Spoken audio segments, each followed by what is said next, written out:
Depression ಇಂದ ಕೃಷಿ ತಾಪಂಡ ಗೆಳೆಯ ವೈಶಾಖ್ ಆಕೆಯ ಫ್ಲಾಟ್ನಲ್ಲಿ ಸೂಸೈಡ್ ಮಾಡಿಕೊಂಡಿದ್ದ.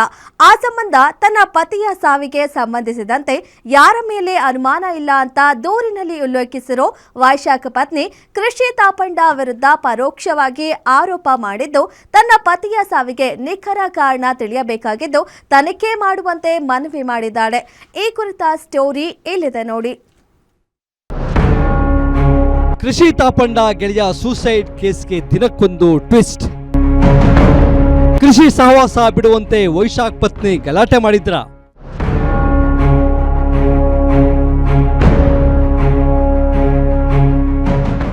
ಕೃಷಿ ತಾಪಂಡ ಅಪಾರ್ಟ್ಮೆಂಟ್ನಲ್ಲಿ ವೈಶಾಖ್ ಆತ್ಮಹತ್ಯೆ ಮಾಡಿಕೊಂಡ ಪ್ರಕರಣ ಇದೀಗ ಗಂಭೀರ ತಿರುವು ಪಡೆದಿದೆ.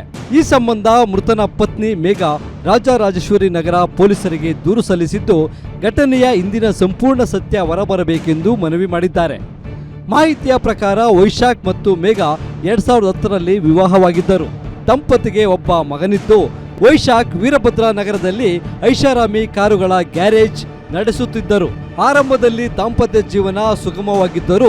ನಂತರ ಪಬ್ನಲ್ಲಿ ಪರಿಚಯವಾದ ಕೃಷಿ ತಾಪಂಡ ಅವರ ಜೀವನದಲ್ಲಿ ಎಂಟ್ರಿಯಾಗಿದ್ದಾಳೆ ಎಂಬ ಆರೋಪ ಕೇಳಿಬಂದಿದೆ.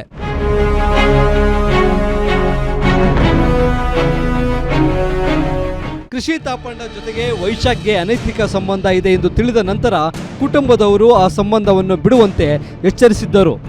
ಆದರೆ ವೈಶಾಖ್ ಆ ಸಂಬಂಧವನ್ನು ಸಂಪೂರ್ಣವಾಗಿ ಕಡಿತಗೊಳಿಸಿರಲಿಲ್ಲ ಎಂದು ದೂರಿನಲ್ಲಿ ಉಲ್ಲೇಖಿಸಲಾಗಿದೆ. ಇದೇ ವಿಚಾರವಾಗಿ ದಂಪತಿ ನಡುವೆ ಕಳೆದ 1 ತಿಂಗಳಿಂದ ನಿರಂತರ ಜಗಳಗಳು ನಡೆಯುತ್ತಿದ್ದವು ಎಂದು ತಿಳಿದು ಬಂದಿದೆ. ಘಟನೆ ನಡೆದ ದಿನವೂ ವೈಶಾಖ್ ಅಪಾರ್ಟ್ಮೆಂಟ್ನಲ್ಲೇ ಇದ್ದು ಅಲ್ಲಿಂದಲೇ ಕೆಲಸಗಳಿಗೆ ಹೋಗಿ ಬರುತ್ತಿದ್ದರು ಎನ್ನಲಾಗಿದೆ. ಆತ್ಮಹತ್ಯೆಗೂ ಮುನ್ನ ಮಧ್ಯಾಹ್ನ ಸುಮಾರು 2:30ರ ಸುಮಾರಿಗೆ ಪತ್ನಿಗೆ ಮೆಸೇಜ್ ಕಳುಹಿಸಿದ್ದ ವೈಶಾಖ್ ಮಗ ಮನೆಗೆ ಬಂದಿದ್ದಾನೆ ಎಂದು ವಿಚಾರಿಸಿದ್ದಾನೆ ಎಂದು ತಿಳಿದು ಬಂದಿದೆ.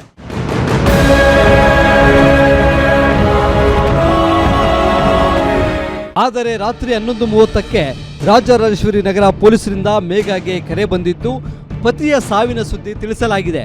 ನಂತರ ಪೊಲೀಸರು ಸೂಚಿಸಿದಂತೆ ಅಪಾರ್ಟ್ಮೆಂಟ್ಗೆ ತೆರಳಿದ ಮೇಘಾ ಹಾಸಿಗೆ ಮೇಲೆ ನೇಣು ಬಿಗಿದ ಸ್ಥಿತಿಯಲ್ಲಿ ಪತಿಯ ಶವವನ್ನು ಕಂಡಿದ್ದಾರೆ. ಪ್ರಕರಣದಲ್ಲಿ ಯಾರ ಮೇಲೂ ನೇರ ಆರೋಪ ಮಾಡದೆ ತನ್ನ ಪತಿ ಯಾವ ಕಾರಣಕ್ಕೆ ಆತ್ಮಹತ್ಯೆ ಮಾಡಿಕೊಂಡರು ಎಂಬ ಸತ್ಯ ಹೊರಬರಬೇಕೆಂದು ಮೇಘಾ ಮನವಿ ಮಾಡಿದ್ದಾರೆ. ಸದ್ಯ ಪೊಲೀಸರು ಪ್ರಕರಣವನ್ನು UDR ಎಂದು ದಾಖಲಿಸಿ ತನಿಖೆ ಮುಂದುವರಿಸಿದ್ದಾರೆ. ವೈಶಾಖ್ ಸಾವಿನ ಹಿಂದಿನ ನಿಜ ಕಾರಣ ಏನು ಎಂಬುದು ತನಿಖೆಯಿಂದಲೇ ಸ್ಪಷ್ಟವಾಗಬೇಕಿದೆ. SK Manjunath, crime bureau, guarantee news.